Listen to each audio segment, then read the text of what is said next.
အားလုံးပဲမင်္ဂလာပါရှင်ကျမတို့ရဲ့ Let's Read Channel ကနေကြိုဆိုပါရစေစာဖတ်ဖို့အချိန်မရှိတဲ့သူတွေအတန်းနဲ့နားဆင်ရတာကြိုက်တဲ့သူတွေအတွက်ဒီ channel လေးကနေစာအုပ်ပေါင်းများစွာကိုတင်ဆက်ဖတ်ပြပေးသွားမှာမို့ like and subscribe လေးလုပ်ထားပေးဖို့မမေ့နဲ့အောင်နော်ကျေးဇူးများကြီးတင်ပါတယ်ရှင်မက်လီတန်သည်ထမင်းစားခန်းသို့ပြန်လည်ရောက်၍အစဉ်သင့်ပြင်ဆင်နေရင်းနှွဲ့ဆိုဆိုသောမောင်ငယ်၏အကြောင်းကိုစဉ်းစားနေမိသည်မက်လီတန်ကချစ်စနိုးမောင်ငယ်ဟုမှတ်ထင်နေဆဲဖြစ်တော်လဲဒေါက်တာနှင်းမောင်သည်အသက်28နှစ်ရှိပြီဖြစ်၏ MBBS PhD စသည့်ဂုဏ်ထူးကြီးများရထားသောဆရာဝန်ကြီးတဦးဖြစ်ပါ၏မက်လီတန်ကိုယ်တိုင်ကလည်းဆရာဝန်ကြီးဘွဲ့ရထားသူတဦးဖြစ်သည်တို့ရာတွင်မဲဆာမြ၏အိမ်တွင်းမှုနှင့်မိဖို့ကြောင့်ကိုအုပ်ချုပ်နေရသောအိမ်ရှင်မတဦးသာဖြစ်နေသည်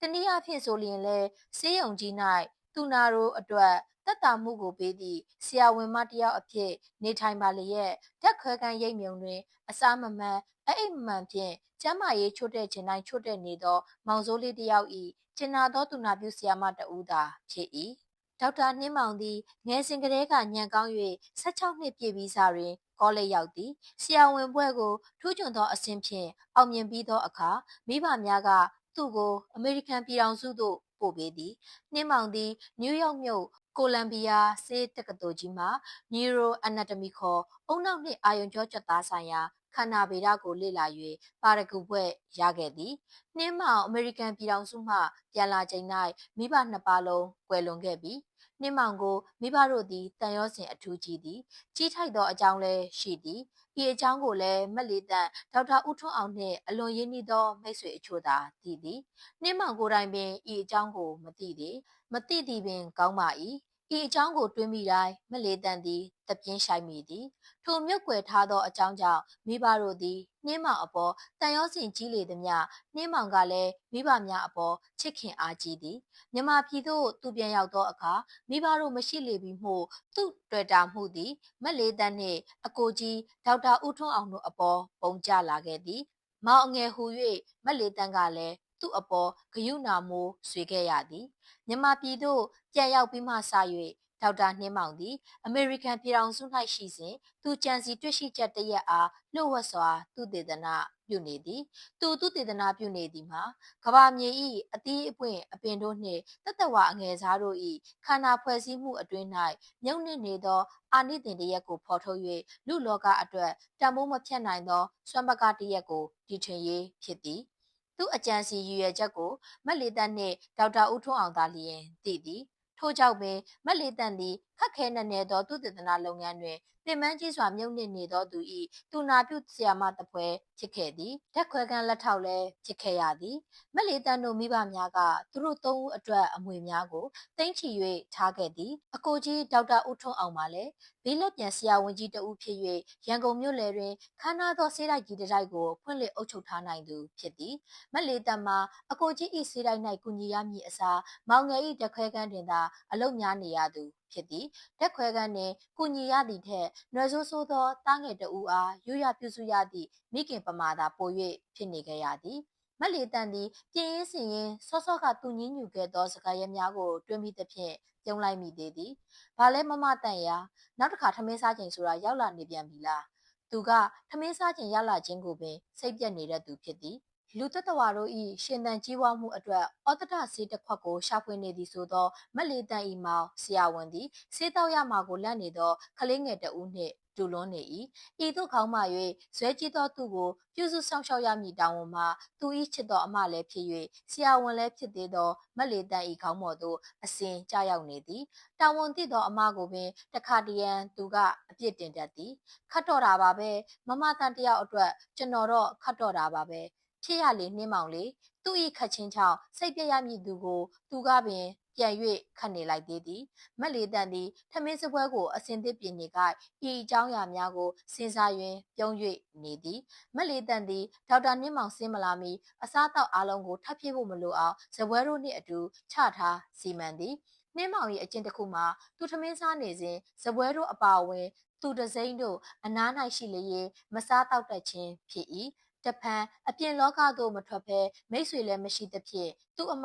နှင့်သူ့အကိုတွေသာသူ၏အရေးအကြီးဆုံးမိတ်ဆွေများဖြစ်နေသည်ထိုနှစ်ယောက်နှင့်ထမင်းစားစဉ်သူ သူသည်လွတ်လွတ်လပ်လပ်စကားပြောတတ်သည်သူပြောသောစကားများမှာလှုပ်ဝက်သည့်သူ၏လုပ်ငန်းအကြောင်းသာသည်ထမင်းစပွဲအစဉ်သစ်ဖြစ်ချိန်၌ဒေါက်တာနှင်းမောင်ဆက်ရောက်လာသည်သူသည်ပိုးအင်ကြီးအဖြူလက်ရှင်နှင့်အစိမ်းနုရောင်ဆွက်တာလက်ပြက်ကိုဝတ်ထား၏ခါး၌လည်းရင်းညစ်ရောင်ဘန်ကောက်လုံးကြီးတစ်ပတ်နွမ်းကိုဆင်ထားသည်သူဝတ်ထားသောအဝတ်စားတို့၏အစဉ်အသွေးနှင့်ဖြူပါးပါးဖြစ်သောသူ့တရံမှာအစဉ်ပြေလိုက်ဖက်လာ၏သူ့မျက်လုံးများမှာနက်မောင်ထင်ရှား၏မျက်တောင်ကြီးများမှာရှည်၍ကော့ပြန်နေသည်တို့ရာတွင်လေးတောင်ဆန်သောမေယိုဘောင်ခတ်ထားသည့်သူမျက်နှာ၏အိမ်ဒီသည်ရင့်ကျက်လာသည်တာမန်အားဖြင့်မှားရည်သောသူ့မျက်လုံးများသည်တချီတချီတွင်ဆူးရှအယောင်လင်းတတ်သည်သူ့တရံဟန်ပန်အားလုံးမှာလူပြိုပေါက်စရဟန်းမင်းကြီးလေးနှင့်တူ၏သူကမျက်လွှာချ၍ရှောက်လာပြီးစပွဲရိပ်ရှိကလထိုင်၌အေးချမ်းစွာဝင်ထိုင်၏မလေးတန်းသည်ဖန်ကလအတွင်းသို့ဘရန်ဒီနှင့်ရေခဲထဲကသူ့ရှိသို့ချပေးသည်သူကငိမ်သက်စွာပင်သူ့အမလောက်ကင်ပုံကိုကြည့်နေသည်မလေးတန်းကသူ့လက်ရာရှိကလထိုင်၌ဝင်ထိုင်သည်သူသည်ဘရန်ဒီကိုစုပ်တောက်လိုက်၏ထို့နောက်အာလူကျော်တစ်ဖက်ကိုဝါရင်ရှေ့မောက်ရှိစားတောက်ဖွယ်ရာများကိုလမ်းကြည့်သည်ဟင်းလျာများမှာရိုးရိုးပင်ဖြစ်သည်အသားတင်ယုံနှင့်ရော၍အယောင်မနွမ်းအောင်ကြော်ထားသောဟော်လန်တောင်ပဲသီးကြော်စိမ့်ဆိုသောမုံညင်းရွက်နှင့်အသေးအမြင့်ကြော်ကြက်သားပြုတ်ကြော်နှင့်စွပ်ပြုတ်တပတ်ကန်အကွင်းအကွင်းလှီးထားသောနီရဲလက်ဆက်သည့်ခရမ်းချင်သည်နှင့်တန်ဆွမ်းတော်လဲနုနယ်သောဆက်လက်ရွက်များငကြင်းသားပေါင်းတစ်ခွက်ဤမြသာဖြစ်သည်ဒေါက်တာနှင်းမောင်သည်အသားကိုမုံသည်အစီပါသောငါးနှင့်ဝက်များကိုရှောင်သည်ငရုတ်သီးရောင်ပါသောဟင်းများကိုမစားတတ်အလွန်ကြီးများသူဖြစ်၏သူကြိုက်တတ်သောအသီးနှံများနှင့်ဟင်းလျာတို့ကိုမက်လေသက်သာလျင်စီမံပေးတတ်သည်သူသည်ဘရန်ဒီကိုလက်ဆသက်၍သင်္ကန်းဝတ်ဆကိုရင်ငယ်၏သတိမျိုးဖြင့်ထမင်းကိုညှင်သာစွာဆစားသည်မလေတန်သည်လည်းဝင်စားတော့ရင်ဟင်းလျာများကိုသူ့ပကံတွင်ခတ်ထည့်ပေး၍ကူညီသည်အကိုကြီးဖယ်သွားလဲမမတန်သူကအခုမှအကိုကြီးကိုတတိယဟန်မေးသည်စထရင်းဟိုတယ်မှာကိုမင်းဆွေအတွက်ဂုံပြုတ်ပွဲရှိလို့သွားတယ်ကွ။အော်ကိုမင်းဆွေကဘီလက်ကပြန်လာပြီလား။သူသည်ဤမြတာမှတ်ချက်ချ၍စကားမဆက်တော့ဘဲငြိမ်သက်စွာထမင်းဆက်စား၏။မလေးတန်ကသာကိုမင်းဆွေဘီလက်မှယူလာခဲ့သောဘရစ်စတာပွဲအကြောင်းတရားလွှတ်တော်၌ဆက်လက်ဝတ်လုံလိုက်မည်အကြောင်းစသည်တို့ကိုဆက်ပြောနေသည်ဤသို့သာဆက်ပြောနေရတော့လဲမလေးတန်၏မျက်လုံးတို့သည်စထရင်းဟိုတယ်၌မျက်နှာအိုနေမည်ကိုမင်းဆွေကိုမြင်ရောက်နေမိသည်ထိုစဉ်သူကအံ့ဩဖွယ်ရာမေးခွန်းတစ်ခုကိုပြုသည်လောကကြီးမှာဝတ်လုံတို့တရားသူကြီးတို့ဥပဒေတို့ရုံးတို့ထောင်တို့ဆိုတာဘာလို့ရှိရတာလဲယင်မမတန်မက်လေတန်သည်ရုတ်တရက်သူ့အမေးကိုမဖြေနိုင်အတန်ကြာမှအေဂျင့်စွာဆိုသည်ဆရာဝန်ဆိုတာဟာလူကာယကိုစေကူဖို့ရှိနေတယ်လို့သူတို့တွေဟာလည်းလူမှုရေးရာယောဂအထွေထွေကိုစေကူဖို့ရှိနေကြရတာပေါ့သူသည်ဘာကိုသဘောကျသည်မသိပြုတ်လိုက်ရေးမေးပြန်၏ဆရာဝန်ဆိုတာစေကူရသလားဟုတ်လားမမတန်ဆရာဝန်ဆိုတာစေမကူလို့ရုပ်ရှင်မင်းသားလောက်ရမှာလားမောင်လေးရဲ့မက်လေတန်ကရှွနောက်နောက်ပြော၏အော်ဆရာဝန်ဆိုတာစေကူရမယ်ဟုတ်လားမမတန်နို့ဒါဖြင့်ကျွန်တော်နဲ့မမတန်ကရော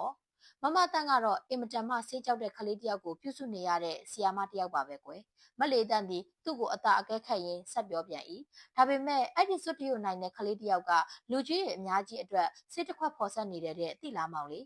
သူကသူ့အမပြောသောဒဏ္ဍာရီပုံမြင်ကိုနှစ်ချိုက်စွာပြုံးရင်းနားထောင်နေသည်စကားဆက်လို့ပြောရအောင်မယ် philosopher တချို့ဟာအတိတ်ကာလကိုပိုင်ပိုင်သုံးသပ်နိုင်ပြီးအနာဂတ်ကာလရဲ့အလားအလာကိုလည်းတော်တော်တိတိကျကျခံမှန်းပြောနိုင်ကြတယ်ဒါပေမဲ့သူတို့အများဟာပစ္စုပန်ကိုတော့မေ့နေတတ်တဲ့ကွယ်သူသည်ထမင်းကိုလက်ဆတက်လိုက်ပြီးနှစ်ချိုက်စွာပြုံးလျက်ပြန်ဆိုသည်ပစ္စုပန်ကိုမသိပေမဲ့အတိတ်ကာလကိုသုံးသပ်နိုင်ပြီးအနာဂတ်အတွက်လည်းမှန်ကန်အောင်ခံမှန်းနိုင်တယ်ဆိုရင်တော့သူတို့ဘဝဟာနေပြောတဲ့ဘဝကြီးပဲမဟုတ်ဘူးလားမမတန်သူသည်သူ့အမစကားဦးဘယ်စီလှည့်လာမည်ကိုသိသဖြင့်လိမ္မာပါနှက်စွာဖြင့်မိမိကိုယ်ကိုခွင့်လွှတ်လိုက်သည်ဒါပေမဲ့ပစ္စုပန်ကိုမသိခြင်းမှာရှင်သန်နေရတာဟာမတိမှန်းသိလိုက်တာနဲ့တပြိုင်နက်အင်မတန်မှပင်ပန်းတတ်တယ်ကွ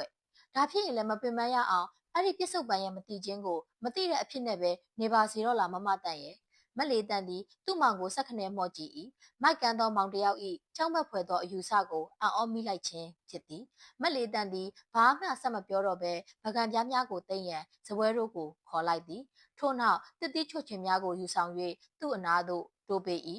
ဒေါက်တာနှင်းမောင်သည်တစ်တီးများကိုကြိုက်နှစ်သက်သည်အလွန်စိတ်ဝင်စားစွာအလုပ်လုပ်နေစဉ်မှာပင်အိတ်တွင်၌စဖြစ်တီးတစ်ခိုင်ထည့်၍တလုံးပြီးတလုံးနှိုက်စားတတ်သူဖြစ်၏သူ့အမကစပစ်ခိုင်များကိုဖြုတ်ချွေပေးပြီးနောက်တစ်တော်သည်ကိုခွဲစိတ်ပေးနေခိုင်သူသည်စီကရက်တလိပ်ကိုနှစ်ချိုက်စွာအာရပါရရှူရှိုက်နေ၏မတိချင်းကိုမတိသည့်အတိုင်းပင်နေချင်းသည်ဆိုသောမောင်ငယ်ကိုငေးကြည့်ရင်မက်လေးတန်သည်တက်ပြင်ကိုတိုးတိုးခိုးရှိုက်မိသည်သူ့ကိုမိမိပြုစုနိုင်သောအခွင့်အရေးသည်တနေ့တ၌ဆုံးရှုံးသွားသည်ဆိုပါက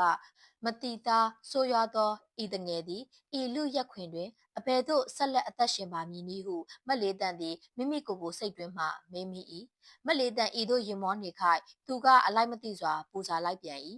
စီကရက်ကိုအလေးရည်တိုင်းပေးတာကိုရက်လိုက်စမ်းမှမမတန်ရဲ့တထိုင်နဲ့အလေး90လောက်ကုန်အောင်မူးသွားတဲ့အထိတခါတလေရှူစမ်းပြရစီအောင်ဘလောက်များခလေးဆန်သည့်မိုက်ကန်းသောတောင်းဆိုမှုဖြစ်ပါသည်။မက်လေးတန်သည်အတိတ်ကာလသုံးသက်ချက်နှင့်အနာဂတ်အတွက်ခံမှန်းမှုမှန်ကန်ပြီဆိုပါကပြစ်စုံပံကိုမသိဘဲနေရန်ဝန်မလေးသောမောင်ငယ်ကိုဂယုဏလွမ်းသောမျက်လုံးပြအစုံနှင့်ငေးကြည့်နေမိသည်။ရင်တွင်း၌မူမင်းမသိဘူးနှင်းမောင်ရဲ့မင်းသိရင်တော့ဟုစိုးနှင့်စွာပြောလိုက်မိ၏